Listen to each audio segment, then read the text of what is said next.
I remember precisely how it all started. A single sheet of official school stationery that arrived in my hands on a Friday afternoon. The letter was short, polite, and frankly terrifying. My eyes skimmed the text in disbelief, each sentence making my heart thud faster. The letter explained that our high school was organizing a special kind of charity pageant, one intended to raise money for first responders and volunteers who had recently lost their station in a devastating fire. Because the damage was so severe, the student council wanted something big, something splashy enough to bring in serious donations. Evidently, they had seized on the notion of staging a beauty contest with an unusual twist. Only boys would compete, all dressed as girls. It might have been an amusing gag, if not for the fact that I had been chosen as one of the participants. There was no simple volunteering system. The staff picked the most, likely or suitable candidates, but the selection process itself was a bit mysterious. Supposedly, they'd started with about 50 guys. They'd begun eliminating anyone who was too tall, too bulky, or vehemently uninterested, whittling it down to 30. I, unfortunately, survived that entire culling process. Right there, in calm black print, the letter informed me that I was expected indeed, required to appear in front of teachers and sponsors on Monday morning in full female attire for an initial assessment. If I refused, they would simply select another student from my grade. Yet I also knew some intangible penalty might hang over me if I tried to fight it. Our high school, after all, was notoriously proud of its big charity drives. But this forced pageant revealed a truth about me that I had guarded for years. I, Elliot Jefferson, 17-year-old junior, had been secretly dressing in women's clothing ever since I was 11. No one except my mother knew. My father was out of the picture, and I had an older sister, Alicia, who was away at college. Her closet at home remained half full of items she hadn't taken with her, and sometimes, when I was alone, I would creep into her room to try on blouses and dresses, occasionally pairing them with the pantyhose and heels she left behind. It wasn't just curiosity, it was exhilaration, a powerful sense of belonging. Now, reading the school's letter, I felt an electric surge of excitement battling with terror. I'd been fantasizing about wearing a gorgeous dress in public for so long, but this was no private daydream. This was real. By Monday, I would be stepping into a classroom in a skirt, heels, and makeup on purpose. I stood in the kitchen, clinging to the letter. My mother, Greta, was at the counter chopping vegetables for dinner. She wore her hair in a neat twist that day and had a faint line of worry etched along her brow. When I finally read the letter aloud, she set down her knife and stared at me. Her eyebrows rose slowly. "This is the oddest fundraiser I've ever heard of," she said. But instead of anger, I saw a warm flicker in her eyes' recognition of the quiet secret we both shared. "But I suppose, Elliot, you might handle this better than most boys." I swallowed thickly. "You think I should do it, without a fuss?" She shrugged, half smiling. "It looks like you don't have much of a choice. But if you want my honest opinion, honey, maybe this can be a chance to see how it feels being out in the open, at least part-time, for a good cause." That little jolt of permission was something I never expected to hear from my mother's lips. She didn't always love the idea of me dressed up, but now she gave me a green light to take a step I'd only imagined in private. A swirl of anxiety and hope twisted in my stomach. Monday morning, I repeated numbly, rechecking the date on the letter. "We have the whole weekend to get you ready," Mom said, setting aside her cutting board. "Finish setting the table, and after we eat, maybe we should do a little shopping. You'll need better-fitting clothes than your sister's old cast-offs." Her tone was so matter-of-fact that I found myself quietly thrilled.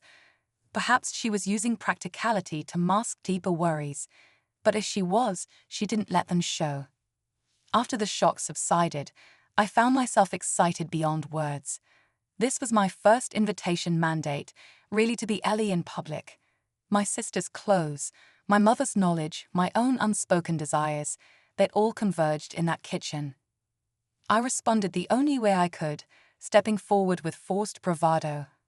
All right, I said, my throat dry. I'll do it. Mum's gaze softened. We'll do it together. That evening, once I'd helped clear the dishes, Mom announced we'd head to a department store on the other side of town. Of course, I blushed at the idea of trying on braids and panties under fluorescent lights in the presence of total strangers, but she was firm. Better to have your own lingerie, she insisted. Otherwise, you'll be borrowing your sister's old things, and heaven knows what fits or doesn't. I climbed into the passenger seat of our small hatchback, feeling like I was stepping onto a roller coaster. We pulled into the store's parking lot a half-hour later, Mom calmly leading me through the women's lingerie section. Rows upon rows of lacy underwear, practical cotton briefs, patterned bras, shapewear, stockings, bodysuits, a variety overwhelmed me. A part of me vibrated with excitement. In all my private experiments with Alicia's cast-offs, I'd never had the chance to pick brand new items of my own. Yet the fear of being recognized ate at me. I kept glancing over my shoulder, convinced some classmate or neighbor would appear. Try this, Mom said at one point, handing me a plain black bra and matching panties. Her tone was thoroughly no-nonsense. I think you're about a 34 band. The cup we can figure out with inserts or something similar. She marched me to the fitting room area. My cheeks must have been on fire, but no one batted an eye. Maybe they assumed I was a teen buying something for my girlfriend. 10 minutes later, I emerged with a bra that clung snugly around my chest. Its empty cups looked silly, but with some padding, it would approximate something workable for Monday's assessment. I've also picked up several pairs of pantyhose and a pair of low black heels that I had to test walk around the shoe department. The store was busy, but everyone just seemed focused on their own errands. Nobody pointed or snickered. When we finally got home, Mom left me alone to sort my new purchases. I took them into my room, though in truth, I spent more time in Alicia's old room next door because that's where the vanity and the big standing mirror were. My own bedroom was basically a generic teenage boy's space. Bland walls, a desk piled with textbooks, a beanbag chair in the corner.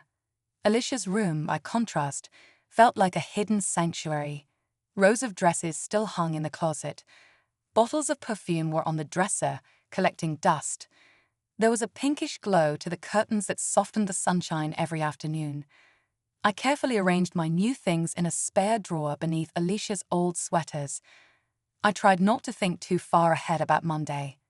That night, I slipped on a modest pink nightgown, one of Alicia's, and drifted into a nervous sleep, half wondering if Monday would bring total humiliation or the chance of a lifetime. Come Saturday, Mom seemed determined to give me a crash course in female grooming. Right after breakfast, she told me to grab a robe and come to her bedroom, where she had an old set of hot rollers and at least half a dozen bottles of hair products laid out on her dresser. I stared, wide-eyed, as she plugged in the rollers and told me to sit on a stool. "We'll see what we can do with your hair," she murmured, combing through it. "You've always kept it on the long side for a boy. Good thing, because it'll help on Monday." I felt the tension ease somewhat. Hearing my mother speak so calmly about me needing a feminine hairstyle was oddly validating. She tugged sections of my hair, rolling each one, then spritzed me with hairspray that smelled like citrus. My scalp itched, but I endured it, telling myself this was just part of the pageant process. And truth be told, I loved the attention. Typically, Mom and I rarely had extended mother-child bonding sessions. After my father left, she'd had to work a full-time office job, plus nights at a local bookstore just to keep us afloat. So having her fuss over me felt comforting. Once my hair was pinned up, she motioned me back to my bedroom to get dressed fully as a girl. That included everything: fresh panties, bra with homemade birdseed inserts I fashioned in plastic bags, a little waist cincher to shape my midsection, and pantyhose. Then, under her guidance, I practiced applying foundation, blush, eyeliner, and lipstick. I didn't overdo it, but for a first real attempt, it was thorough. By the time I was finished, my mother's expression was somewhere between pleased and astonished. "You're quite good at this," she breathed. I turned to the mirror and blinked at my own reflection. Had I not known better, I'd have sworn Alicia had come back from college and was standing there in my clothes. The transformation was that convincing. My bra offered me a modest figure, and the knee-length skirt I'd chosen gave me smooth, shapely legs in the pantyhose. My hair fell in sleek waves once we removed the rollers and gently brushed everything out. Oddly, Mom grew quiet after that. I sensed a mixture of pride and concern in her eyes. "I need you to understand," she said, carefully adjusting the blouse collar. "People will treat you differently dressed this way. Not just because you look like a girl, but because you're happy too, or at least you seem to be. I've known for a while that you enjoyed this, Elliot. It's simply far more obvious when you're standing there smiling like that." I nodded mutely, not knowing how else to respond. She told me to change back into normal clothes for lunch, but I lingered, strolling around the house in that outfit, enthralled by how the skirt felt against my thighs, how the heels forced me into a gentle sway. It was late afternoon when I finally peeled everything off and put on jeans.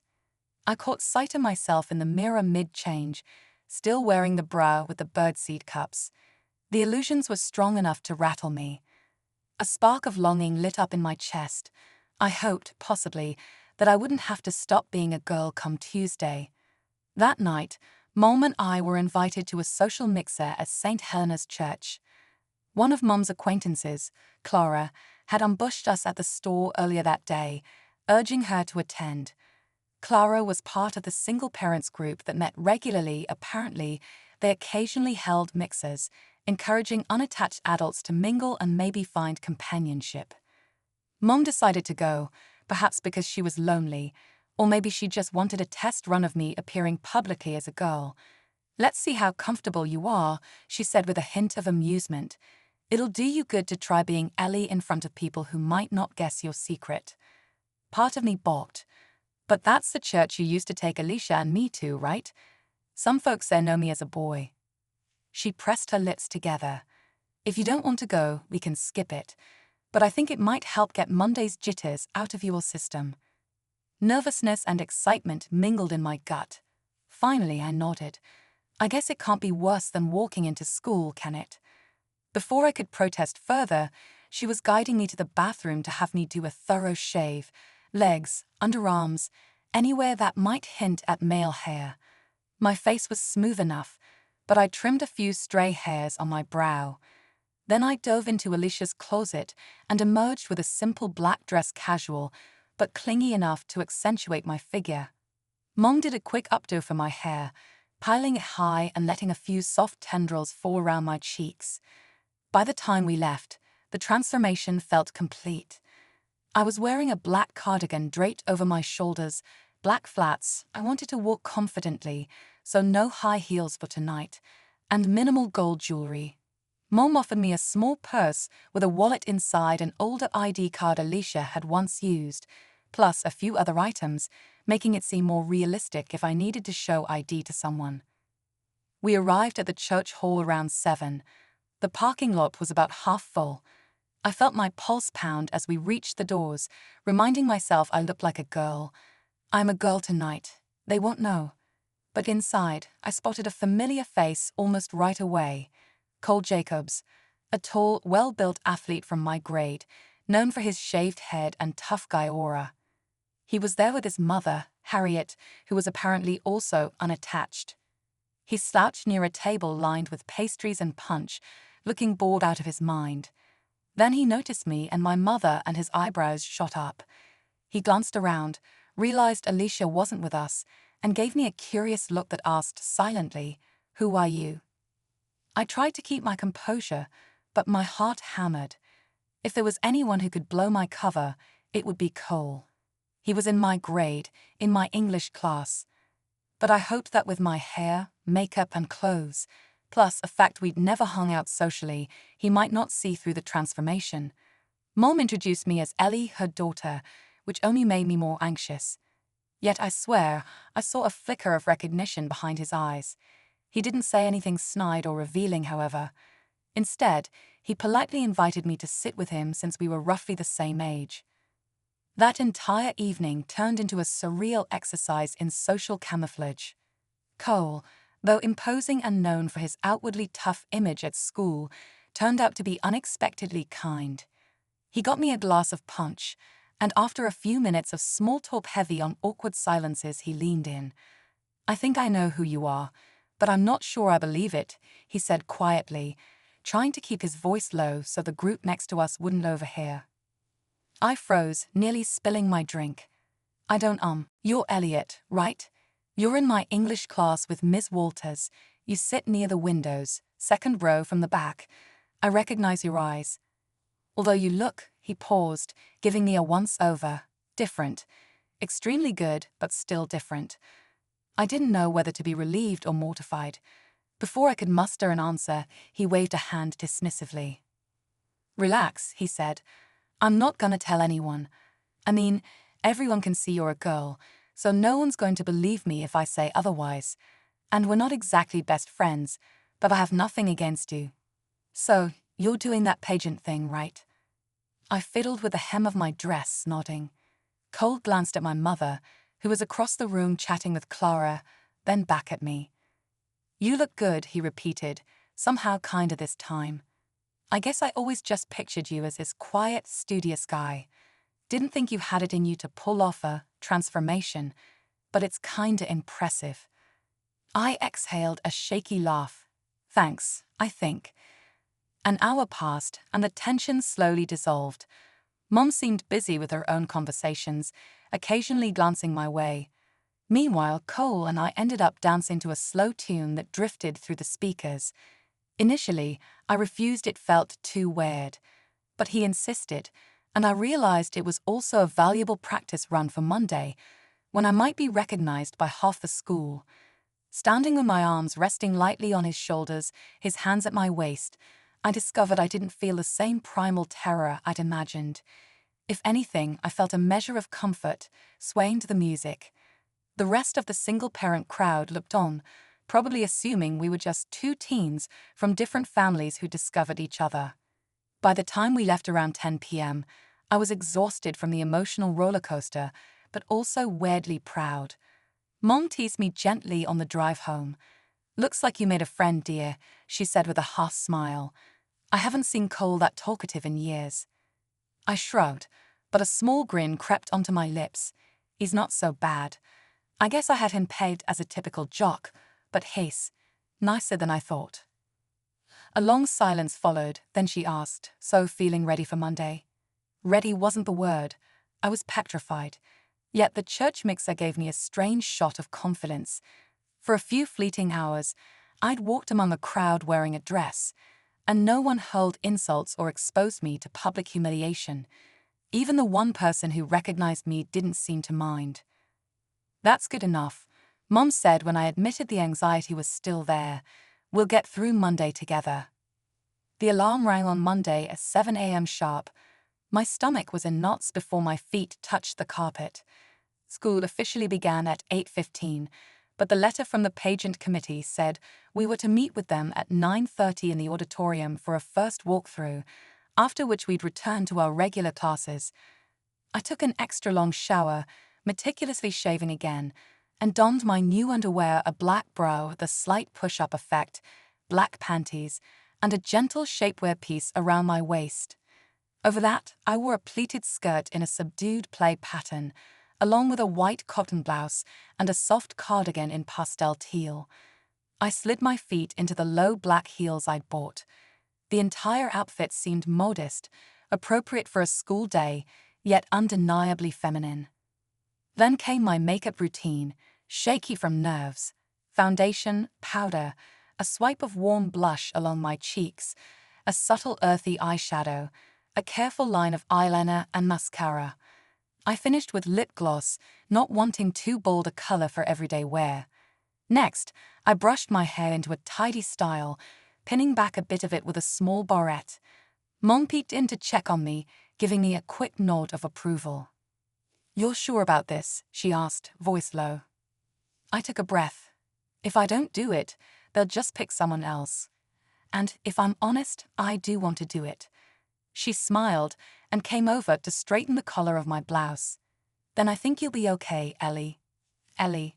She'd started calling me that regularly the last couple of days, and I found myself cherishing the sound of it. Within half an hour, we were in the car. I clutched my purse with trembling fingers, biting my lower lip as the familiar shape of our high school came into view. It was a large tan brick structure built in the early 1960s, ringed by a vast parking lot. As we pulled into a spot and turned off the engine, I realized there were still plenty of kids streaming inside. Of course there would be. I was getting there just before the second bell. A moment of panic overwhelmed me. I might see classmates in the corridors in my homeroom. They would see me in a skirt. No, it was me. My heart pounded. Mom rested her hand on my shoulder. "Go on," she whispered. "We can't stay here all day." I nodded, unbuckled, and forced my legs out of the car. The air was brisk, spring sunshine warming my face as I crossed the lot. Each clack of my heels on asphalt rang in my ears, but no one seemed to be staring. Two girls, Grace and Fiona, hurried by discussing an upcoming math test, barely giving me a glance. Had they recognized me? If so, they betrayed no reaction. Inside, I went straight to the main office to check in. The secretary, Ms. Roswell, a woman in her 50s with curly brown hair and an ever-present scowl, looked up from her desk. For a moment, her gaze flickered with confusion, as if trying to place me. "Yes. Can I help you, miss?" I almost forgot how to speak. Ellie Jefferson. I'm one of the participants in the pageant. I have a note from Ms. Ridley." I fished a folded slip from my cardigan pocket and passed it over, praying it would help clarify. Ms. Roswell scanned it, recognition dawning. "Oh, well, good morning, dear." She rummaged in a file drawer for a moment, pulled out a manila folder, and handed it to me. "This is your updated ID, plus the forms you need. Head down to the auditorium. Ms. Ridley should be waiting with the rest of you." I thanked her softly, took the folder and retreated into the hallway. A wave of relief and shock washed over me. They'd really printed me a fresh student ID under the name Ellie J. Jefferson, with a small snapshot of me in my makeup and cardigan. The photo must have been pulled from some quick snapshot the staff had taken earlier or from a rushed photo session at orientation, though I had no clue how they'd done it so fast. In any event, it made everything even more official. I was, at least in some capacity, recognized by the school as Ellie. I gingerly opened the auditorium doors and found about a dozen other participants milling round the stage. Some wore dresses, others tried for a more casual girly look: skinny jeans, ballet flats, flowery tops. A few looked unbelievably self-conscious. One tall boy had chosen a tight blouse that barely fit and wobbled precariously in stiletto heels. Another wore baggy sweats that looked more like a dance outfit. It was a complete hodgepodge. I noticed two others, however, who were dressed with impeccable finesse. A petite blonde now calling herself Evie, previously Evan, who had apparently always harbored a penchant for glam, and a statuesque brunette calling herself Nyla, formerly Noah. The two of them looked poised and radiant, exuding an almost effortless feminine vibe I envied. Ms. Ridley, a slim woman in a navy pantsuit, clapped her hands to gather our attention. "Welcome, everyone. I'm glad you all made it. Our goal today is just a simple walk and turn assessment. We'll have you walk across the stage a few times, practice a pose, and answer a short question so we can gauge your comfort. Also, our local sponsors want to see how you present yourselves so they can plan the looks for the big event." She ran down the list of guidelines. We'd be expected to appear in a business chic outfit, a cocktail dress, a swimsuit, another optional swimsuit or activewear attire, and finally a formal gown for the last round. Each color-coded group would have 5 contestants, leading to an elimination system for the final. My color ended up being red, meaning all my official pageant outfits should reflect some shade of red. Ms. Ridley and the pageant staff had a color-coded chart, a backstage area for changes, and a timeline leading up to the final event in a few weeks. When my turn came for the stage test, Ms. Ridley tapped my shoulder and nodded at the steps leading up from the wings. With trembling legs, I ascended to the stage in front of a scattering of teachers and a few local sponsors. My ankles felt shaky in my shoes, but I forced myself to keep my posture straight, shoulders back, chin high. I walked a line across the wooden boards, turned with a swirl of my skirt, and tried to give a gentle smile. Cameras flashed. I might have stumbled slightly. My face grew hot. But I did it. Then, one of the sponsors, an older woman named Clarabelle, asked me, "If you had a magic wand to make the world a better place, what would you do first?" I improvised some answer about better funding for emergency services and community well-being. She gave me an encouraging nod. It was over in a heartbeat. Ms. Ridley thanked me and waved me off the stage. Behind me, others took their turns.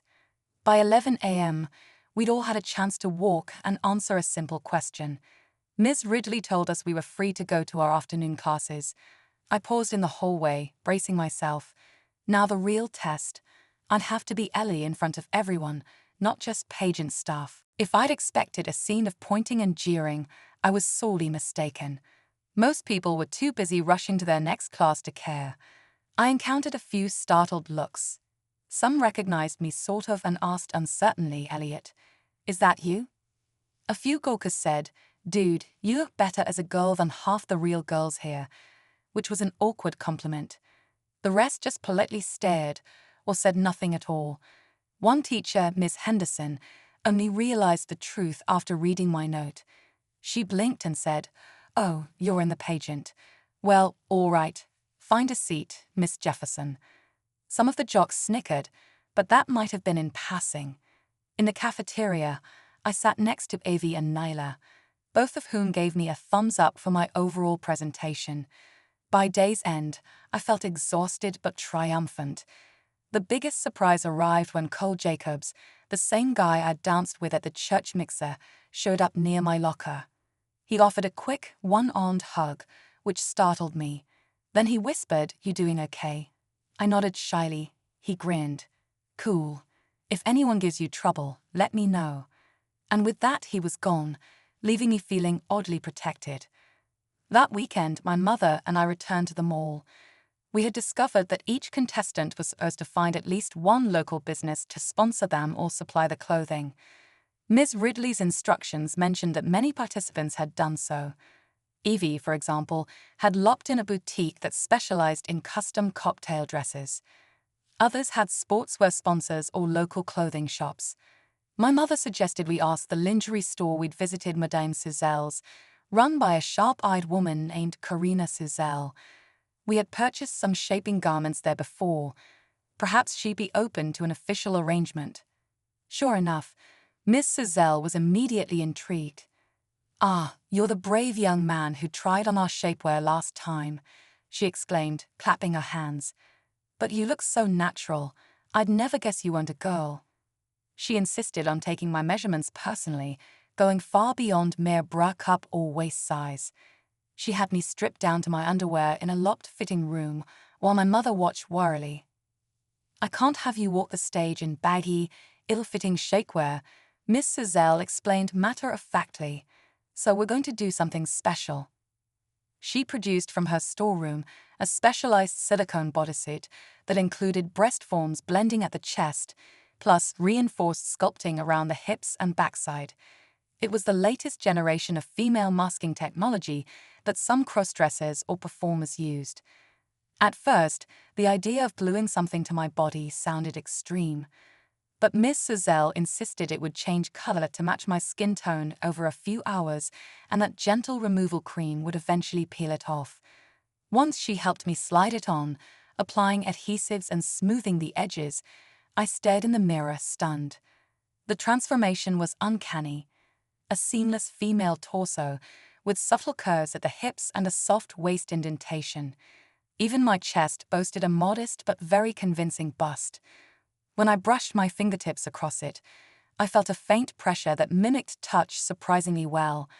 My mother looked unnerved, but said nothing, just exhaling heavily. "Voila," Miss Suzelle said, admiring her handiwork. Now you can wear a bra or go braless if you choose, but I suggest a bra to keep things looking supported. Next, I tried a variety of lingerie items, laces and satins in the correct shade of red. One particularly lavish corset with built-in garters nearly took my breath away when laced tight. Then we moved on to a series of bathing suits. One was a red monokini with glitter accents, the other a cheeky bikini. Both made me flush from self-consciousness. But Miss Suzelle snapped pictures for her store's reference, praising my figure. Mom just kept sighing, probably wondering how far all this would go.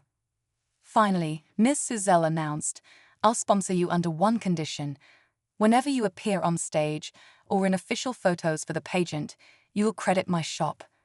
If you're the one the judges favor, it'll do wonders for our marketing." My mother and I both agreed. I could sense Miss Suzelle's excitement. Business is business, after all, and the notion of turning a teenage boy into a near-flawless girl probably struck her as an excellent advertisement of her shop's products. Not all was smooth sailing. One major storm brewed on the horizon in the form of my estranged father, Martin Jefferson.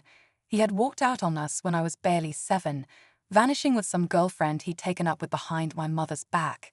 For years, we had little to no contact. Then suddenly, he called my mother out of nowhere, apparently in the middle of a messy divorce from that other woman. Mom confided in me one day after I got home from school, her voice trembling with frustration. "He wants to come by this Saturday to reconnect with you," she said, finger-quoting the word reconnect. "I tried telling him you were busy, but he insisted he needed to see his son." We both knew how that would go. If Dad saw me in my new life, he'd probably explode. I bit my lip. Should I just dress like a boy that day? I offered half-heartedly, though a twist of dread in my stomach told me how humiliating that might feel. I don't want him freaking out. Mom paused, looking worn. "I think you should be yourself. If he can't handle it, that's his problem." She studied my face. "But maybe we need some backup." Backup arrived in the form of Cole. After the church mixer, we had built a surprisingly comfortable rapport. We chatted at school, and he occasionally walked me to class. At times, he even slipped an arm over my shoulder protectively in the hallway. Rumors buzzed that we were dating, which I found both hilarious and bizarre. But it also gave me a sense of security. He was huge, physically imposing, and definitely commanded respect among the jocks. If my father tried something aggressive, Cole might be able to diffuse it. I approached Cole in the cafeteria that Wednesday, telling him about my father's impending visit. Without hesitation, he said, "I'll be there, no problem." He showed up Saturday around noon. By that point, I was already fully done up. I wore a red sundress with tiny floral patterns, matching lipstick and wedge sandals. My hair was brushed into a loose style that fell past my shoulders. The silicone suit from Miss Suzelle's was molded snugly to my torso, giving me the gentle curves that had become both exhilarating and normal over the past days. Cole lounged in our living room, sipping a soda, all muscle and calm confidence. My father arrived soon after, stepping into the foyer with a scowl. He was shorter than Cole by a good 6 inches. His once dark hair had thinned noticeably, and a harsh line of stress was etched into his face. Mom stood behind me, arms crossed. "So," Dad said, glancing around, "where's Elliot?" Mom gestured at me. "Right here," she said. "Your child is now Ellie." His reaction was instant. A flush of red crept up his neck. He snapped his gaze to me, eyes narrowing. This is some kind of joke. Where's my son?" When no one else moved or spoke, he took a single step forward, aggression buzzing in the air. Cole leaned forward from the couch, posture stiffening. He didn't threaten Dad, but his mere presence was enough to signal that any violence would not end well for my father. "Elliot is gone," Mom said icily. "Ellie is who your child is. If you're here to cause trouble, Martin, best leave now. Don't think for a minute you can walk back into our lives and bark orders." Dad's gaze shifted between me, Cole, and Mom, flicking with confusion. "You mean to tell me my boy is wearing dresses now?" He couldn't force the word out. Something in him seemed to snap, as if he might lunge. But Cole stood up, crossing to my side in 2 big strides. "Mr. Jefferson," he said calmly, "I think it's best if you respect Ellie's decisions. She's not a boy, or at least that's not how she presents anymore. And she's my friend, so I'm not just going to stand here if you try to hurt anyone." My father's knuckles clenched. For a split second, I thought he might swing a punch. But the height difference and Cole's stoic determination were obvious. Muttering a curse, Dad whirled and stormed out the door, slamming it behind him. I found myself shaking. Mom steadied me with a hand on my shoulder. Cole exhaled slowly, sinking back onto the couch. "Well," he said, "that wasn't too bad. No broken furniture." I let out a nervous laugh that verged on tears, but I was relieved. Mom looked more tired than ever. She walked to the kitchen, called after me to ask if I wanted tea. I said yes and joined Cole on the couch, grateful for his presence. A few minutes later, he cleared his throat awkwardly. "You want to catch a movie or something tonight? Maybe a slice of pizza afterward," he offered. "We could just, I don't know, do something fun to get your mind off this." For a moment, I was speechless. Was this an actual date? Or just hanging out? Our rumored romance at school was apparently about to become a reality if I said yes. Then again, after what he'd just done for me, how could I say no? Part of me also recognized a bubbling attraction, something that might have been inconceivable a few months earlier. But now, as Ellie, I felt a sense of emotional resonance around Cole that made me tingle with the possibility. "Sure," I murmured, still a bit shaky. "That sounds great." That night, we did exactly that. A movie at the local cinema, then a pizza place downtown. He opened doors for me, paid for my ticket, and even put a light hand on my waist while we waited in line. I kept glancing around nervously, convinced the entire town must be scrutinizing us. But no one seemed to care. We sat together in the theater, occasionally brushing hands when we reached for popcorn at the same time. When the film ended, we walked to his car, and he gave me a ride back to my house. Before I left, Cole turned off the ignition, paused, and leaned toward me. "You're beautiful, Ellie," he whispered. "And I'm not just saying that." My cheeks flamed. He gave me a feather-like kiss on the cheek, a small, warm gesture. I slipped out of the car, my heart hammering with conflicting emotions: gratitude, happiness, fear, and a hint of something close to exhilaration. I realized that in less than a month, my entire life had spun on its axis. I was no longer just Elliot, quiet, awkward kid. I was Ellie, the pageant contestant who wore dresses and might even be dating Cole Jacobs. How had so much changed so fast? School days took on a new normal. I continued attending classes in girl mode daily. The repeated shock factor for my peers had faded. Indeed, beyond a few stares, most people simply accepted I was part of the big charity pageant. Some found it intriguing, others teased, but not as viciously as I feared. Cole's protective presence helped. Meanwhile, my mother vacillated between supportive moments and worried introspection. I sometimes caught her watching me with a concerned expression, as if calculating whether she was truly losing her son forever. But she rarely voiced those doubts out loud, and I sensed she was trying to let me find my path. We had frequent rehearsals in the auditorium, practicing our catwalks in groups. Ms. Ridley and a panel of volunteer choreographers taught us how to move gracefully. We had to memorize opening formations, a group dance segment, then clear the stage so each contestant could have a small solo walk. I found it nerve-wracking, but also oddly thrilling. Each step in heels became steadier over time. My new shapewear or silicone suits let me worry less about being exposed. By the fourth rehearsal, even the choreographers admitted many of us looked passably feminine. Evie, formerly Evan, became something of a friendly rival. We were both in the red group, so we swapped tips on hair and makeup while also trying to outdo each other. She was petite, with bright blonde curls and a bubbly personality. She had sewed through the social ranks, befriending half the girls in school. Nyla was likewise impressive, with a sultry look that dazzled everyone. Yet the chatter among the staff suggested the real contest might come down to me versus Avi, with Naila as a wild card. Also, the rumors claimed. Our wardrobes were intense. For the business chick segment, I had a tailored red blazer and matching pencil skirt that flattered my artificially cinched figure. For the first swimsuit round, I had that red, glittery monokini from Ms. Suzelle's with heels and a tiara prop. The second swimsuit was a red bikini with gold accents at the hips. My cocktail dress was a body-hugging crimson sheath that ended mid-thigh. The final formal round required a true showstopper, a swirling pale red gown with intricate lace along the bodice, plus a layered skirt reminiscent of a wedding dress. The day I tried it on, I nearly swooned at my own reflection in the mirror. Yet, for all the excitement, I was also strung tight with nerves. In between rehearsals, I tried to keep up with my classes.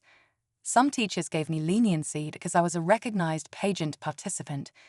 Others teased about me taking on too many extracurriculars to maintain my GPA. Mom told me not to worry about the household chores.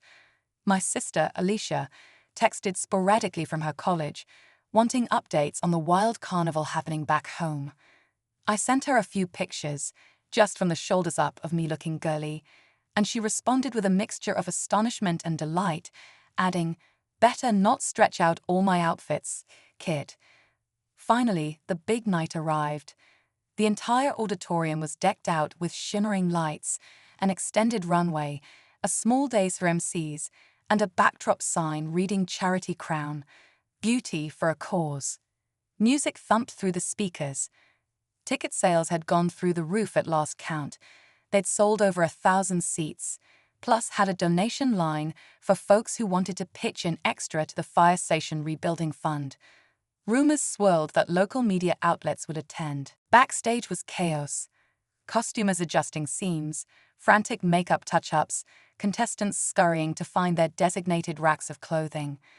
I was assigned a small corner backstage with a mirror, a portable clothing rack holding each of my outfits, carefully labeled. Mom hovered, helping me slip into each garment. My heart hammered so fiercely I worried it'd jump out of my chest. The final pageant schedule listed 5 segments. Business chick. Swimsuit number 1. Cocktail dress. Swimsuit number 2, or fun swimwear. Formal gown. Between each segment, the judges would eliminate contestants by color-coded groups, so that each cover group ultimately had one representative in the final. Then, from those final 6, they'd choose the winner. The others would be part of the Queen's Court. Ms. Ridley, Ms. Suzelle, and various local community sponsors roamed about, offering last-minute advice. The first round passed in a blur. I wore my red blazer/skirt combination with a crisp white blouse. The crowd roared as I walked out, pausing mid-stage to strike a confident executive pose. Flashes blinked like strode lights. The MC rattled off lines about how each contestant was dedicating their time and pride for a worthy cause. After that, we flurried backstage to change for the first swimsuit round. Mom helped me peel off the suit jacket and skirt. Miss Suzelle had me do a quick rub-down of my torso with a mild adhesive solution so the red glittery monokini would cling in place without shifting. She also suggested I spritz a bit of body glitter over my shoulders and legs, since the stage lights would amplify everything. When the MC called my name contestant in red number 3, Ellie Jefferson, I stepped out, breath trembling. The audience was thunderous. My red monokini was cut high at the hip, low at the neckline, with a rhinestone tiara perched in my styled hair. I strutted forward, forced a beaming smile, and did a half-turn to show the back. Cameras flashed incessantly. My legs, in sheer nude hosiery, looked impossibly long above the red high heels. I must have managed a decent runway walk, because the applause escalated. I felt a heady rush as I perched briefly on a smaller platform near the foot of the stage, letting them snap photos. Then I waltzed off to let the next contestant shine. The transitions became a whirlwind. Off came the monokini.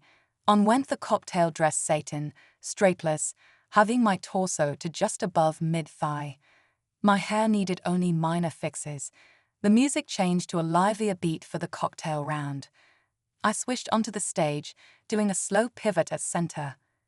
My friend Evie was just behind me in the lineup, wearing a slinky red slip dress that competed strongly with mine. We shared a quick grin backstage, acknowledging it was going to be close.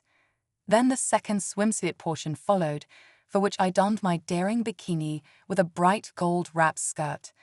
By that point, adrenaline soared through my veins. The stage lights felt addictive, like a dream I never wanted to end. Yet everything paled in comparison to the final gown. It was a swirl of pale red satin and lace, fitted to my waist with a slight corset. Miss Suzelle and another helper needed a full 5 minutes just to carefully lower it over my head, fasten the hidden hooks along the back, and fluff out the layered skirt. My chest was lifted by the built-in support, offering a deep but tasteful neckline. They placed a delicate matching veil-like shawl over my shoulders, shimmering with tiny pearls. When I stepped into tall red pumps, I truly felt like a bride about to walk down the aisle, except the aisle was the runway, and my groom was 1,000 flashbulbs.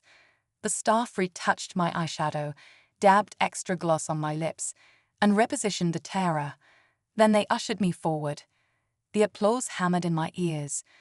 I glided down the runway, noticing Cole off to the side in the audience, beaming at me.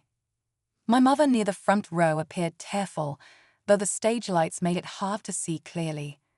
I reached the center, paused, let the swirling folds of the gown settle around me, and gave the judges a radiant smile I barely recognized as my own. The orchestrated music soared, confetti cannons popped, and a swirl of silver and red paper rained from above. Then came the big announcement. All 30 contestants were guided back on stage, wearing their final gowns. The MC, a local DJ, held a microphone and a gold envelope, dragging out the suspense. He first named the top person in each color-coded group, guaranteeing that color's representative a place in the final. My heart pounded so violently I thought I might faint. For Team White, Brittany Pierce. For Team Blue, Diane Gray. For Team Yellow, Sasha Underwood. For Team Green, Harriet Chan. For Team Black, Vicky Castell. He paused, savoring the hush. Finally. For Team Red and overall winner, Ellie Jefferson. The rush of noise that followed nearly toppled me. People shouted, clapped, cheered. A wave of surreal relief crashed into me. I felt the other girls from the red group hugging me, Evie among them. My entire body trembled as the MC ushered me forward. They placed a rhinestone crown on my head, gave me a scepter prop, and signaled for me to take the final walk. I somehow did so without collapsing, though tears welled in my eyes. Camera flashes detonated. The audience roared. Confetti drifted like a starburst. In that moment, for better or worse, I was the beauty queen of the entire pageant. After the formalities, the MC insisted I announce the total funds raised. A volunteer handed me an envelope, and I stepped to the microphone, still wearing the gleaming crown and scepter. My face felt hot as I tried to steady my breath. "Thank you," I began, voice shaking. This fundraiser was dreamed up by the Student Council to help rebuild the fire station lost in the accident. And tonight, I'm incredibly proud to say we've raised our peaked at the number $42,320. The crowd roared anew. My voice almost broke from emotion. Every dollar goes to help the volunteers and first responders who've worked so hard for our community. On behalf of everyone in the pageant, thank you. I should have stopped there, but a surge of courage propelled me. I also need to say this, I added, glancing at Evie and Nyla, who gave me encouraging nods. When I started this journey, I thought it would just be an embarrassing stunt, but in the process, I discovered how I truly feel about who I am. I don't want to go back. I'm going to live as Ellie permanently. Thank you all for supporting me and for accepting all of us contestants as we are. A hush filled the room for a split second, as if absorbing this raw confession. Then thunderous applause rocked the stage once again. People stood in the aisles, clapping and whistling. My mother covered her mouth, tears glittering in her eyes. Cole, near the front, looked like he'd never been prouder in his life. Miss Suzelle winked at me from the wings, probably anticipating the publicity her shop would receive. Miss Ridley dabbed her eyes with a tissue. I felt an overwhelming wave of relief, as if I'd shed a lifelong burden. We straggled off stage. I found a cramped backstage corridor, trembling so hard I had to lean against the wall to catch my breath. Evie bounded up and grabbed my hands, squealing congratulations. Other winners approached with hugs and playful jabs. Finally, Cole threaded through the crowd. I expected him just to say good job, but instead he wrapped an arm around my waist, stared deeply into my eyes, and kissed me fully on the lips. A smattering of whoops and cheers erupted from onlookers. My cheeks flushed bright red, but I kissed him back, ignoring the sudden flurry of camera phones. Mom pried us apart with a dramatic eye roll that said, "Teenagers," but I caught a ghost of a smile on her face. Later that night, after the photos, the interviews, and the after-party, I stood in our living room still wearing the crown and the final gown, the fabric rustling around me. The house was quiet. Mom had gone upstairs to rest. I glanced at the reflection in the mirror above our fireplace. A red-haired girl with a rhinestone crown, face flushed from tears and excitement. Me, Ellie. That's who I am now, I thought, and there's no going back. I felt a sense of peace unlike anything I'd ever experienced. My phone buzzed. A text from Alicia. Saw the pictures on social media. You're stunning. I can't believe my kid brother is basically a beauty queen, but also so proud of you. Let's talk soon. I smiled, heart swelling. For the first time, I felt certain that Alicia, too, would accept me wholly. Cole had parted ways with me at the auditorium door, promising to pick me up sometime for a celebratory ice cream. I realized I'd never thought of myself as someone who could land a guy like him, or any guy at all. But stepping beyond those old assumptions was the entire story of my transformation. Yes, my father might remain a menace, lurking at the edges of my life, but he no longer held the power to define me. My mother, though concerned, had given me the greatest gift of all, her acceptance. My sister's warmth spread across the miles through her text messages. Even the entire student body seemed willing, eager, even to embrace Ellie as the vibrant new identity that had blossomed in the spotlight. Sure, there would be challenges ahead.